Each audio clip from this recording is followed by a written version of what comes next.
네, CPM 네트워크가 구현이 되고 각 액티비티별 요구되는 자원이 파악이 되고, 그러면 각 액티비티별로 비용이 할당되겠죠. 비용을 산출할 수 있겠죠.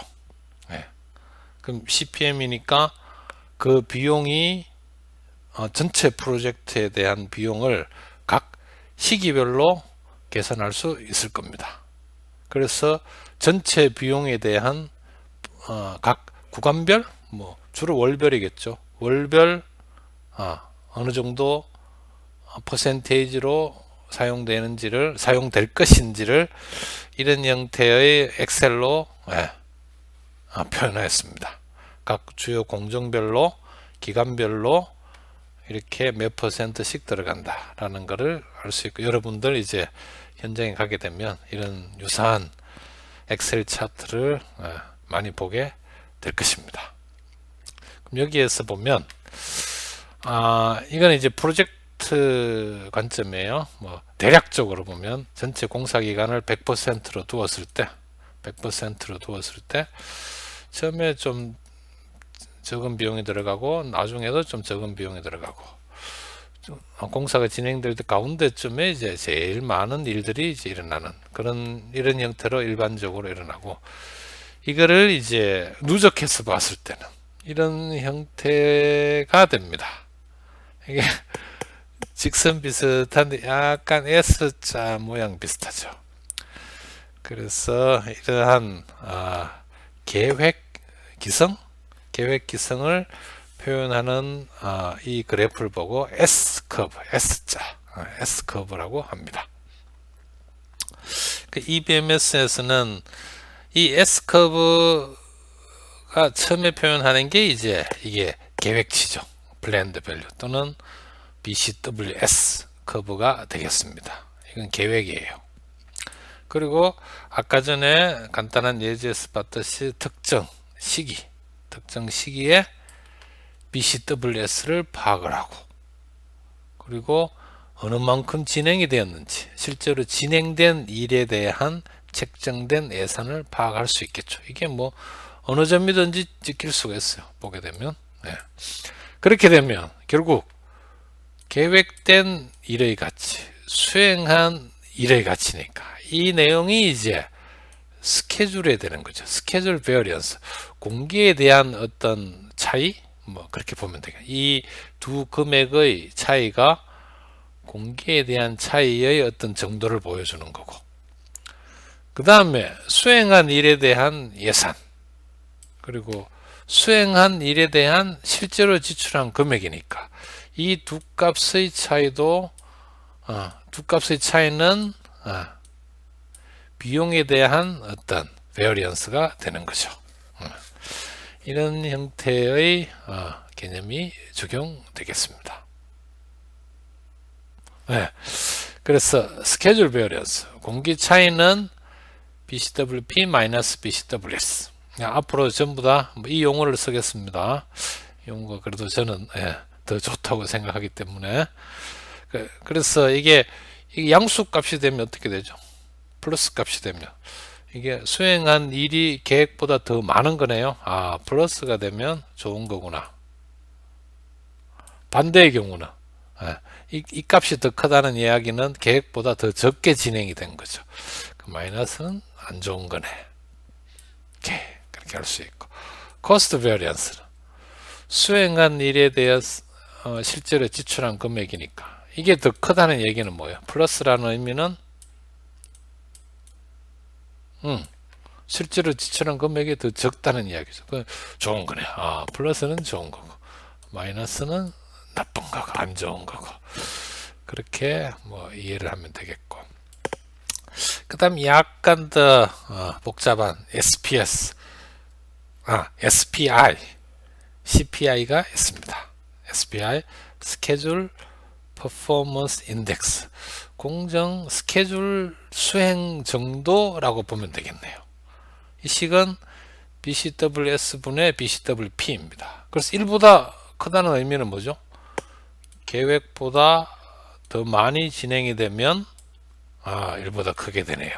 이 말은 곧 계획보다 더 빨리 진행이 되었다라는 의미고, 1보다 작으면 반대로 계획보다 더 천천히 진행되고 있다, 더 늦게 진행되고 있다라는 것을 이 지표가 보여줍니다.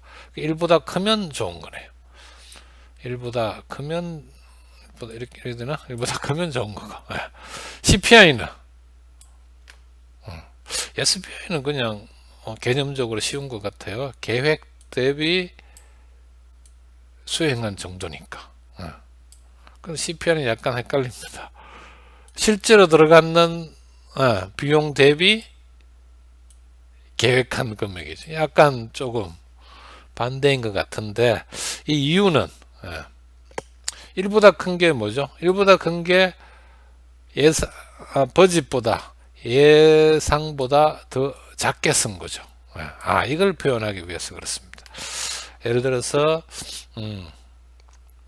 실제로는 뭐 1을 예상을 했는데 0.9만큼 밖에 안 썼다.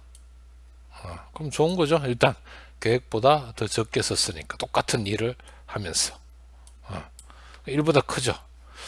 이것도 1보다 큰 값이 좋은 값, 빌로 버짓.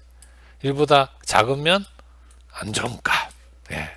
그렇게 이걸 인덱스를 표현하기 위해서 약간 개념적으로는 좀 헷갈리는데, 안 맞는데, 그냥 이걸 표현하기 위해서 이런 인덱스를 적용하고 있습니다. SPI, CPI, Cost Variance, Schedule Variance. 그래서 보면 간단하게 이런 그래프를 그려보면, 여기 중심이 1, 1, 1이에요. 1이 어떤 기준이었으니까 CPI, SPI 관점에서 보게 되면 이게 이제 수행된 정도가 더 계획보다 빠른 거니까 1보다 크면 ahead of schedule, X축에 대해서. 그래서 1보다 작은 경우에는 이제 behind schedule이 되고, 그 다음에 예산 측면에서는 이거 역시 Y축으로 1보다 크면 under budget, 1보다 작으면 over budget 되네요. 그래서 이걸 이용을 해서 이런 형태로 이제 관리가 되겠죠. 첫 번째 달에는 이 위치에 있었다. 이 위치가 뭐죠? 공기는 빠른데 예산은 더 많이 썼네요. 뭔가 어떤 분석을 할 수 있는 시그널을 보내줄 수 있겠죠. 시그널. 두 번째 달은 우리 현장에서는 예산 관리, 비용 관리는 아주 철저히 하고 있습니다. 그러니까 이런 정보들은 상대적으로 좀 더 쉽게 얻을 수 있을 거예요. 계획 대비 얼마나 지출했느냐. 이렇게 해서 어떤 바운더리를 그릴 수가 있겠네요. 어떤 바운더리를 그렸어. 이게 정확한 어떤 상황을 보여주는 건 아니니까 어떤 바운더리를 그려서 이 정도 범위에 있으면 지출, 공기 측면에서 이 정도면 충분히 소화할 만하다. 이 정도 범위에 있으면 그냥 오케이고, 이 범위를 벗어나게 되면 뭔가 좀 많이 벗어났다. 그러니까 확인해 볼 필요가 있다. 뭔가 타당한 이유가 있으면 되는 거고, 혹시나 뭔가 파악하지 못한 어떤 다른 문제점이 있으면 그 문제를 극복할 수 있는 기회를 제공하는 거죠. 그런 측면에서 EBM에서는 정확하지는 않지만 어떤 포괄적으로 그 상황을 보여줘서 우리 건설 사업 관리하는데 아주 유용한 툴이 될 수 있다고 생각을 합니다.